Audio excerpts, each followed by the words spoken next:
Mesdames et messieurs, bonsoir et bienvenue à cette nouvelle édition de Direct. Ce soir, l'émission sera consacrée à l'Égypte. Nous allons parler de tous les dossiers concernant l'Égypte. En premier lieu, le dossier de sécurité.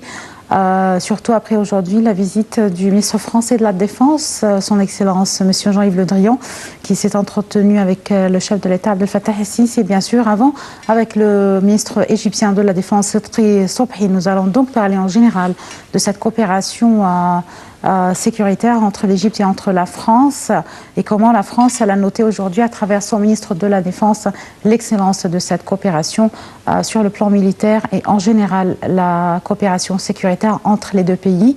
Et c'est également ce sujet qui va nous emmener à parler d'un autre sujet concernant l'Égypte avec les préparations effectuées ici au Caire pour la visite prévue de la chancelière allemande Angela Merkel jeudi prochain, le 3 mars. Et qu'est-ce qui a été dit aujourd'hui dans la conférence de presse qui a été organisée par l'ambassadeur allemand en Égypte? Nous allons également parler des derniers entretiens du chef de l'État Abdel Fattah el-Sisi avec les responsables qui l'ont visité cette semaine.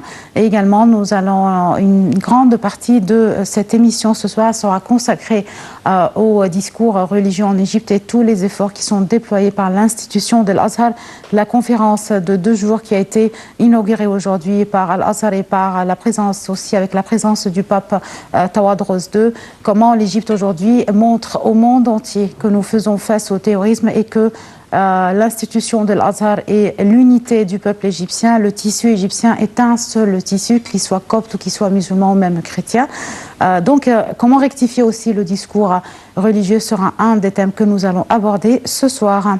Donc, je vais recevoir dans quelques instants nos invités. J'ai le plaisir de recevoir dans quelques minutes le général Saïd Fathi, qui est analyste politique, et Dr Taoufia Klimandos, qui est aussi analyste politique. Et lors de ces interviews et nos questions et réponses, nous donc allons vous proposer de suivre quelques comptes rendus qui nous ont été préparés par nos collègues. Je vous invite donc de suite à suivre ce premier compte rendu qui nous a été préparé par notre collègue AHL et lu par notre collègue Sarah Al-Maghrabi qui parle des dernières réformes économiques en Égypte. Quelles sont les déclarations du ministre des Finances, Dr Amr Garhi, qui a parlé de ces réformes économiques, qu'elles étaient indispensables, mais qu'elles étaient toujours en faveur d'une grande croissance pour l'Égypte et l'économie égyptienne. Un compte rendu donc de nos collègues sur les réformes économiques entreprises par le gouvernement égyptien. Le ministre des Finances, Amr Garhi, a affirmé que les réformes économiques se poursuivaient pour soutenir la croissance du produit intérieur brut, PIB, assurer un climat propice aux investissements et réduire le déficit budgétaire de taux d'inflation.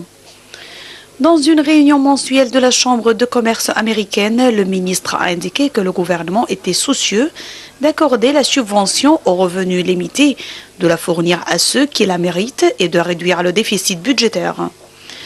Monsieur Garhi a dit que les réformes économiques étaient indispensables afin de replacer l'économie locale sur la bonne voie et de pouvoir traiter efficacement des dossiers clés, soulignant que le gouvernement surmontera les obstacles qui se dressent devant la réalisation du programme de la réforme qui est largement appuyé par le Fonds monétaire international FMI et la Banque mondiale BM.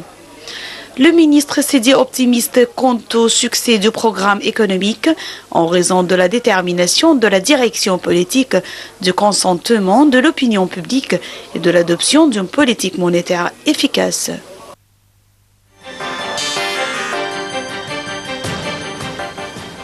C'était donc les dernières déclarations du ministre des Finances, Dr Amr Garhi, sur les réformes économiques en Égypte.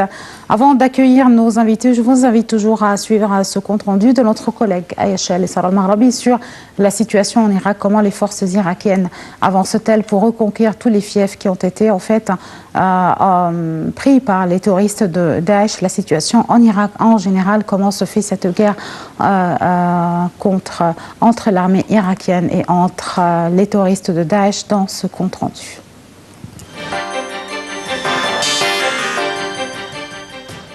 Les forces irakiennes ont annoncé avoir pris le contrôle d'un premier pont à Mossoul au 9e jour de leur offensive pour reprendre la totalité de la deuxième ville du pays aux djihadistes. Ce pont sur le fleuve Tigre qui partage la ville entre quartiers est et ouest est impraticable après avoir été endommagé par des bombardements. Les forces irakiennes avaient chassé fin janvier les terroristes de la rive orientale de Mossoul, 3 mois après le début d'une vaste offensive pour reprendre le dernier grand fief de Daesh en Irak. Elles ont lancé le 19 février une nouvelle phase pour reconquérir l'ouest de Mossoul, où Daesh est mieux implanté. Depuis, leur offensive a été relativement rapide avec la reprise de l'aéroport désaffecté, d'une base adjacente et de 3 quartiers dans le sud et l'ouest de la ville, selon l'armée.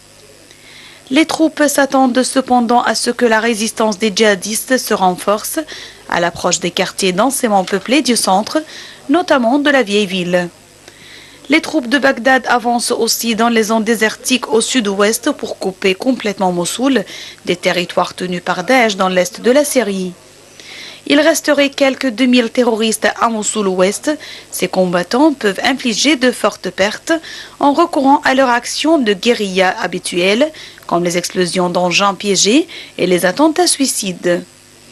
Une perte totale de Mossoul représenterait un terrible revers pour le Daesh qui ne contrôlerait plus en Irak qu'une région autour de Hawja, à 180 km au sud-est de Mossoul, la cité de Tal Afar à l'ouest et des localités dans l'ouest du pays.